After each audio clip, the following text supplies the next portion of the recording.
الحمد لله رب العالمين والصلاة والسلام على خاتم الأنبياء والرسل محمد بن عبد الله الأمين وعلى آله وصحبه أجمعين، أما بعد، فأعوذ بالله من الشيطان الرجيم. بسم الله الرحمن الرحيم. الذين قال لهم الناس إن الناس قد جمعوا لكم فاخشوهم فزادهم إيمانا وقالوا حسبنا الله ونعم الوكيل.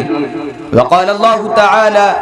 الذين إذا أصابتهم مصيبة قالوا إنا لله وإنا إليه راجعون. مرکز المعارف کے اس باوقار جلسے کے شرکاء اور شہ نشین پر تشریف فرما اصحاب علم و فضل، آج میں آپ حضرات کے سامنے موجودہ حالات کے حوالے سے قرآن مجید کے رہنمائی کے حوالے سے چند گزارشات رکھنا چاہوں گا. محترم بزرگوں اور میرے عزیز نوجوان دوستو، یہ جو ہمارا ملک اور وطن عزیز ہندوستان ہے، جسے ہم نے اپنے خون جگر سے سینچا تھا اور جس کی زلفوں کو ہم نے بڑی محبت سے سنوارا تھا، آج یہ ملک ایک نئی طوفان اور ایک نئی چیلنج کا سامنا کر رہا ہے. اس ملک میں ہم نے عہد کیا تھا کہ ہم ایکتا کے ساتھ، بھائی چارے کے ساتھ، محبت کے ساتھ، انصاف اور عدل کے ساتھ اور برابری کے ساتھ اس ملک میں جئیں گے. لیکن یہ فرقہ پرست طاقتیں اور اس ملک کے قانون پر یقین نہ رکھنے والے اس کے دشمن اس بھائی چارے کو، اس ایکتا کو، اس محبت و پریم اور شانتی کو دیکھنا نہیں چاہتے. اور یہی وجہ ہے کہ وہ صبح شام کچھ ایسی حرکتیں اور سازشیں کرتے ہیں جس کی وجہ سے اس ملک کے ایکتا کو خطرہ لاحق ہوتا ہے. ہم مسلمان ہیں، اس نام پر ہمیں ستایا جاتا ہے، قوانین بنائے جاتے ہیں، ہماری شریعت میں مداخلت کی جاتی ہے اور ہماری عورتوں کو اسلام کے خلاف برگشتہ کرنے کی کوششیں کی جاتی ہیں. اور اب تو نوبت یہ آ گئی ہے کہ ان 25 کروڑ مسلمانوں کو اور ان کے ساتھ بہوجن سماج کے لوگوں کو اور اس ملک کے دلتوں کو دوبارہ غلام بنانے کی کوششیں کی جا رہی ہیں. گویا ہر طرح سے مسلمانوں کو اور ہندوستانی سماج کو تکلیف اور چیلنج کا سامنا ہے. اس طرح اس امت کی جسم کو اس پر نشتر چلا کر اور خنجر مار کر اس کو زخمی کیا جا رہا ہے. ان حالات میں آپ کے ایمان کا، آپ کے عزم و حوصلے کا، اس سنویدان سے محبت کا، اس ملک سے آپ کے رشتے اور تعلق کا امتحان ہے. اور آپ کو یہ ثابت کرنا ہے کہ آپ ایک بشعور اور بلند حوصلہ مسلمان بھی ہیں اور اس ملک کے وفا شعار شہری بھی ہیں. یہ آپ کو ثابت کرنا ہوگا اور آپ کو یہ کہنا ہوگا کہ یہ حادثات نہ سمجھیں ابھی کہ پست ہوں میں، یہ حادثات نہ سمجھیں ابھی کہ پست ہوں میں، شکستہ ہو کے بھی ناقابل شکست ہوں میں. یہ پیغام آپ کو آج اس ملک کے ایک فرد تک پہنچانا ہوگا اور اس کی آواز یہاں سے لے کر ایوان اقتدار تک پہنچنی چاہیے، تاکہ آج ظالموں کو، طاغوتوں کو اور ان دشمنوں کو یہ خیال اور خواب نہ نظر آئے کہ ہم اپنے اسلام پر کمپرمائز کرنے کو تیار ہیں.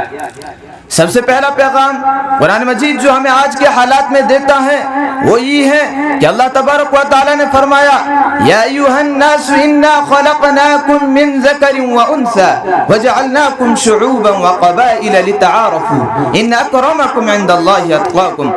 اللہ کہتا ہے یہ تمام انسانوں، وہ چاہے ہندو ہو یا مسلمان ہو، کرسچن ہو، جینی ہو یا بدھسٹ ہو، کسی خدا کو ماننے والا ہو یا خدا کا انکار کرنے والا ہو، ان سب کو ہم نے ایک مرد عورت آدم و حوا سے پیدا کیا ہے.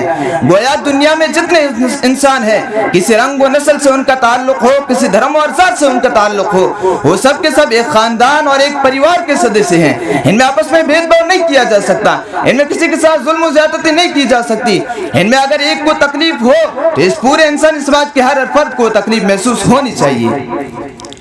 اس انسانیت کا اور ایکتا کا سندیش جو قرآن مجید نے دیا اور اس انسانیت کو دیا جو انسانیت رنگ و نسل کی تفریق میں مبتلا تھی.